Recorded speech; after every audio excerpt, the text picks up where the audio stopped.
Assalamualaikum warahmatullahi wabarakatuh. Teman-teman, tahu nggak kalian? Denny Indrayana lagi-lagi dihantam habis-habisan, dihajar habis-habisan oleh beberapa tokoh terkait dengan sayembara dia mengenai ijazah Mas Wapres Gibran. Nah, yang pertama ada dari Dedek Prayudi yang melontarkan kalimat keras dan tantangan balik terbuka kepada Denny Indrayana kalau dia bisa membuktikan kalau ijazah SMA Mas Wapres Gibran tidak ada ataupun tidak benar.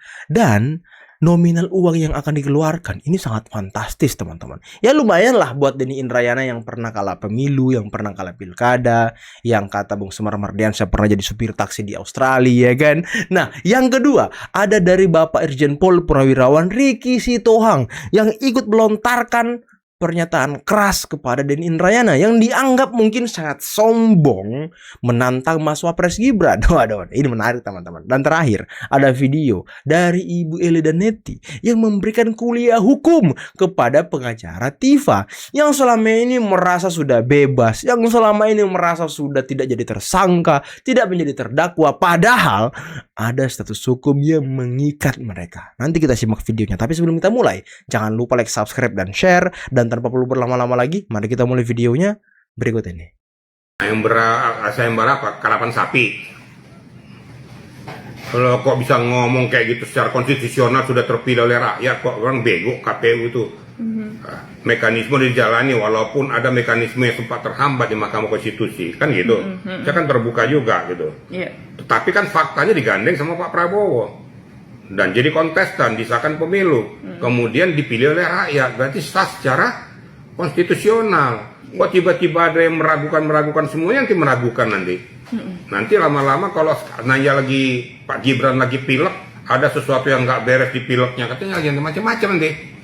Jadi suatu hal yang udah mencari-cari masalah. Nah, sekarang muncul Denny Indrayana tuh kan, padahal ngerti hukum loh nih orang, paham hukum. Pengacara. Nah, ya paham hukum ya, kan bukan lama kok nggak salahnya dulu nih.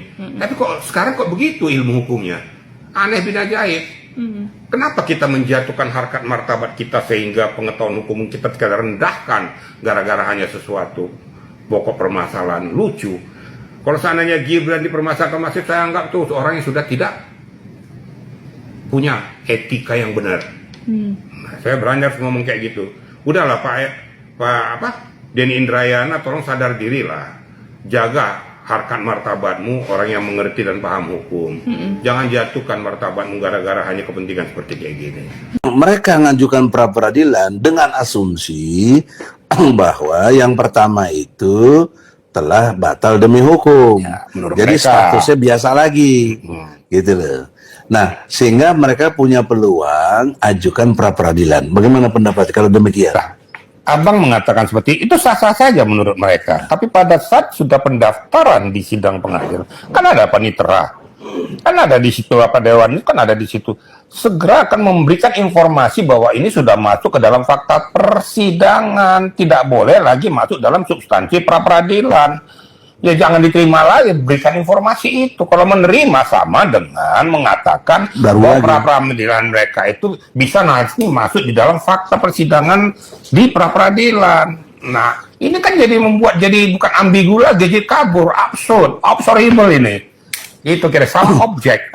Nah, kalau katakan seperti itu. Jadi atau dengan kata lain bisa nggak gini, Pak Riki, bahwa dengan peluang pasal 75 ayat 4 di mana jaksa boleh mengajukan dakwaan ulang, ya.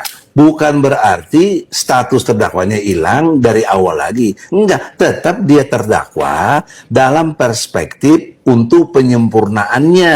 Ya. Boleh dilakukan, berarti di posisi tetap terdakwa. Betul. Gitu Pak ya? Betul. Yang benar gitu ya? Ya. Jadi kesimpulannya tetap berjalan fakta persidangan dan tidak boleh ditunda. Jadi saya juga bingung juga. Pada saat ditunda sidangnya, masuk pra peradilan. Ya. Kan question mark. Seolah-olah memberi peluang atau dikondisikan, lu segeralah lakukan pra peradilan, aku tunda sidang, bisa begitu. Nah yang ini behind, ya, di belakangnya ini siapa yang kurang ajar itu? Sampai terjadi? Menurut saya kurang ajar.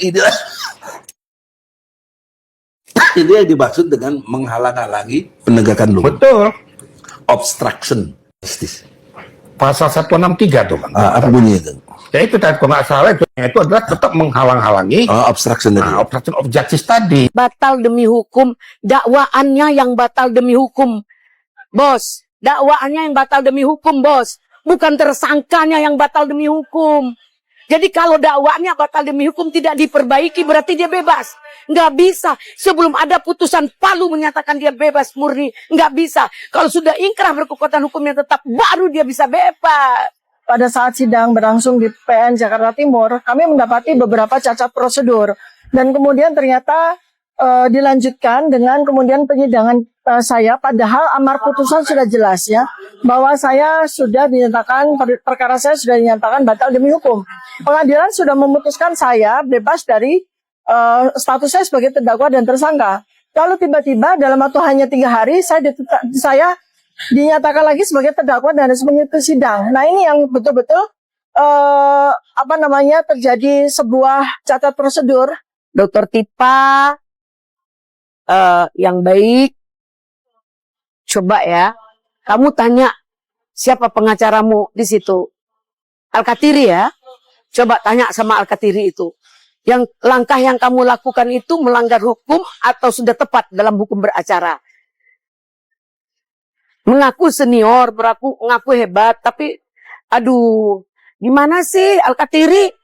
Ingat ya, Tifa itu sudah masuk pada pokok perkara.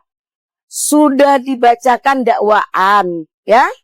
Kemudian sudah ditanya apakah mau RJ, tidak. Itu semua tahapan. Kemudian diadakan coba untuk ngambil kesempatan untuk melakukan putusan sela. Di putusan sela dia diterima putusan selanya karena digugat dakwaan itu obsculiber, kabur, kurang cermat, kurang terang, kurang cerdas, ya. Makanya dakwaan itu dikembalikan, disuruh bawa dakwaan baru. Dan itu sudah terjadi. Dakwaan baru itu dengan syarat harus berkoordinasi kembali dengan pihak kepolisian. Kemudian didaftarkan dengan nomor yang berbeda. Tapi di dalam amar putusan tidak ada dinyatakan dia bebas atau tersangkanya dihapus. Tidak ada. Ingat ya, tolong garis bawahi amar putusan dari putusan sela itu. Ya, tidak dinyatakan tersangkanya bebas atau batal atau bebas murni atau apa, enggak ada. Yang dinyatakan di amar putusan dakwaannya batal demi hukum karena obsculiber. Lucu enggak tuh? Orang senior Al-Katiri paham hukum kok dibilang dikembalikan gugatan dakwaan. Yang dikembalikan ya bukan berkas dokumen tersangka yang dikembalikan. Ingat ya, bukan tersangkanya yang dihapus, bukan tersangkanya. Tuntutan atau gugatan itu tidak dikembalikan. Yang dikembalikan itu dakwaan dari JPU. Ya, dikembalikan supaya diperbaiki. Putusan Mahkamah Agung pasal 102 tahun 2015. Bahwa kalau sudah pernah dibacakan pokok perkaranya, itu prapitnya gugur, tidak bisa dia prapit. Tolonglah kita ini memicu kepada KUHAP, undang-undang, aturan itu sendiri. Makanya kita minta kepada pengacara terlapor yaitu Pak Joko, pelapor ya, pengacara pelapor itu korban, pengacara Pak Jokowi. Tolong buat surat ke KY, Komisi Yudisial, tentang sikap hakim, atau ke Mahkamah Agung, atau ke Jaksa Agung. Tolong. Sekali lagi saya sampaikan, batal demi hukum, dakwaannya yang batal demi hukum. Bos, dakwaannya yang batal demi hukum, bos. bukan tersangkanya yang batal demi hukum. Jadi kalau dakwaannya batal demi hukum tidak diperbaiki berarti dia bebas. Nggak bisa. Sebelum ada putusan Palu menyatakan dia bebas murni. Nggak bisa. Kalau sudah ingkrah berkekuatan hukumnya tetap baru dia bisa bebas. Warahmatullahi wabarakatuh. Pagi ini kembali kita mempertajam persoalan tentang keberadaan ijazah SMA atau sederajat dari Mas Wapres. Kenapa? Karena sebenarnya itulah salah satu syarat untuk maju sebagai calon wakil presiden. Kalau tidak ada, lagi-lagi berarti tidak memenuhi syarat dan sebaiknya mundur. Hasan Uki. Assalamualaikum warahmatullahi wabarakatuh. Salam sejahtera untuk kita semua. Om Swastiastu, Namo Buddhaya, salam kebajikan. Teman-teman, belum selesai sidang dugaan kejahatan yang dilakukan oleh Mas Roy Suryo kepada Bapak Jokowi. Kini masuk lagi nih, serangan bodoh dari orang yang seharusnya nggak bodoh. Pak Denny Indrayana, seorang tersangka kasus korupsi payment gateway sejak tahun 2015 ya. Beliau melancarkan serangan yang mirip dengan pola dugaan fitnah Mas Roy Suryo. Hanya berbeda cara dan bukan kepada Pak Jokowi, melainkan kepada putra Pak Jokowi yang kini menjabat sebagai Wakil Presiden RI, yaitu Mas Gibran Rakabuming Raka. Sebelum masuk ke materi inti, Mas Gibran tercatat sebagai lulusan sekolah menengah atas di Orchid Park. Setelah lulus sekolah menengah, Mas Gibran mendaftar ya di UTS In Search, program jalur preparatory course bagi mahasiswa asing yang ingin belajar di Universitas Teknologi Sydney di Australia. Tapi ya, beliau kemudian memutuskan untuk pindah kembali ke Singapura untuk pendidikan sarjana perguruan tinggi. Ia memperoleh diploma dari Institut Pengembangan Manajemen Singapura atau MDIS pada tahun 2010 dengan gelar BSc, Bachelor of Science, setara S1, di bidang marketing dengan predikat Second Class Honors Second Division dari Universitas Bradford yang merupakan mitra dari MDIS. Lanjut ya. Awalnya Pak Denny merilis sebuah video di akun pribadinya, di X dan di Thread untuk menyampaikan dia sudah menyiapkan hadiah untuk siapapun yang mampu memberikan informasi atau menunjukkan dokumen pendidikan SMA Mas Gibran. Ya, karena nggak ada peminat, kemudian Pak Denny menambah besaran hadiah menjadi 199 juta rupiah. Sayembara ini dia lakukan dalam konteks paksaan bertaruh dengan Mas Wapres. Poin taruhannya, kalau ada yang bisa membuktikan ijazah SMA Mas Wapres asli, maka Pak Denny akan berhenti mempersoalkan ijazah ini. Tapi kalau nggak ada yang bisa membuktikan ijazah SMA Mas Wapres asli, maka Pak Denny ya minta Mas Gibran untuk mundur dari jabatannya sebagai Wapres. Jadi kalau kita ringkas ada dua hal ya. Yang pertama adalah sayembara, yang kedua adalah paksaan taruhan. Sayembara dilakukan dalam konteks taruhan yang dipaksakan. Kenapa saya sebut dipaksakan? Ya, kita memakai logika bertaruh aja lah ya. Di mana-mana, itu kan kalau kita bertaruh, kita dan petaruh lain itu menaruh modal dengan nilai yang sama. Atau setidaknya setara ya, satu dengan yang lain. Misalnya, kita bertaruh bola. Saya pegang tim A, kawan saya pegang tim B. Kalau tim A menang, nah kawan saya push up 10 kali. Maka sewajarnya, kalau tim B yang menang, saya push up 10 kali.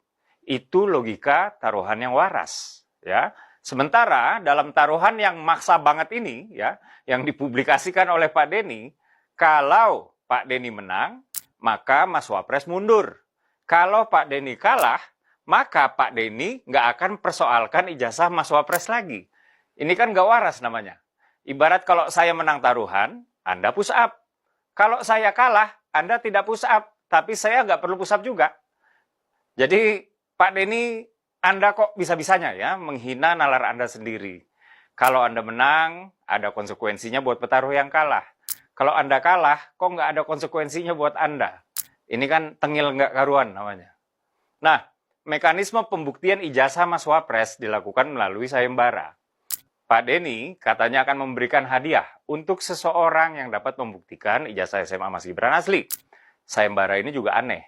Mas Gibran itu kan pernah menang pemilu 2 kali, ya. Sekali menang di Pilkada Solo dan sekali menang di Pilpres. Setiap pencalonan KPUD maupun KPU selalu memberikan waktu kepada publik untuk mengajukan keberatan atas dokumen. Nah ini kan jadi kayak tipu-tipu aja. Jujur aja lah, Anda itu kan ingin menggulirkan isu bahwa ijazah SMA Mas Gibran itu palsu, tapi menggunakan logika terbalik. Seolah Anda berani bayar mahal untuk yang bisa membuktikan ijazah tersebut sah atau asli. Kalau tidak ada yang tertarik, ya awal-awalnya Anda naikin nominal hadiah sayembara. Lama-lama Anda akan menggunakan ketidaktertarikan publik, ya, untuk kemudian Anda menyimpulkan bahwa tidak ada yang bisa membuktikan ijazah Mas Gibran asli. Ini kan secara nggak langsung membangun persepsi tuduhan, ya. Tuduhan ijazah Mas Gibran palsu, tanpa punya bukti, tapi sambil menyisakan ruang untuk berkelit. Loh, saya nggak pernah loh bilang ijazah Mas Wapres palsu. Kemudian karena tidak ada yang mengikuti sayembara Anda, lalu kembalilah ke taruhan aneh itu. Maka Anda merasa berhak untuk meminta terus Mas Wapres mundur, karena merasa menang taruhan. Pak Denny, udahlah. Uang sayembara 199 juta rupiah itu nggak membuat pihak tertuduh yang harus membuktikan tuduhan pasif-agresif Anda. Mending saya yang taruhan aja sama Anda, ya. Kalau Anda bisa buktikan bahwa ijazah SMA Mas Gibran palsu, saya yang kasih 200 juta buat Anda. Tapi kalau Anda tidak bisa membuktikan bahwa ijazah Mas Wapres palsu, Anda kasih saya 200 juta. Akhir kata, orang-orang seperti Roy Suryo dan Denny Indrayana ini mungkin terinspirasi oleh propagandis Jerman yang pernah bilang, if you tell a lie big enough and keep repeating it, people will eventually come to believe it. Jika Anda mengatakan kebohongan yang cukup besar dan terus mengulanginya, orang-orang akhirnya akan mempercayainya. Mari kita lawan kebohongan-kebohongan itu dengan kewarasan. Saya Dede Prayudi, wassalamualaikum warahmatullahi wabarakatuh. Oke teman-teman, itulah tadi beberapa video yang bisa kita simak, yang bisa kita saksikan pada kesempatan kali ini. Dan gimana menurut kalian? Coba kalian komen di bawah mengenai tantangan terbuka yang dilontarkan oleh Bung Dede Prayudi kepada Denny Indrayana. Dan juga bagaimana statement keras dari Bapak Dirjen Pol Purnawirawan Ricky Sitohang terhadap omon-omon, lagi-lagi omon-omon yang dilontarkan oleh Denny Indrayana dengan menantang Mas Wapres Gibran. Dan juga tadi ada penjelasan yang sangat luar biasa dari Ibu Eldanetti dan juga dari Egy Sujana terkait dengan pra-peradilan yang ditempuh oleh Tifa. Ya, semoga ini bisa membuka wawasan kita, bisa membuka pikiran kita, serta bisa membuka hati kita agar tidak mudah terprovokasi, terpancing, maupun terframing oleh orang-orang yang mungkin dasarnya membenci orang lain dan berusaha untuk menjatuhkan orang tersebut. Ya, contoh Pak Jokowi, Mas Wapres Gibran, pokoknya keluarga Pak Jokowi lah yang selalu dikoyo-koyo oleh kelompok-kelompok ini. Kelompok yang tidak pernah bisa menang melawan Pak Jokowi. Kelompok yang tidak pernah bisa menikmati mungkin bermain curang dengan proyek-proyek di Indonesia gitu ya kan. Waduh. Oke lah teman-teman, mungkin cukup sekian dulu video kali ini. Jangan lupa like, subscribe, dan share videonya. Akhir kata, billahi taufiq wal hidayah. Assalamualaikum warahmatullahi wabarakatuh. Bye-bye.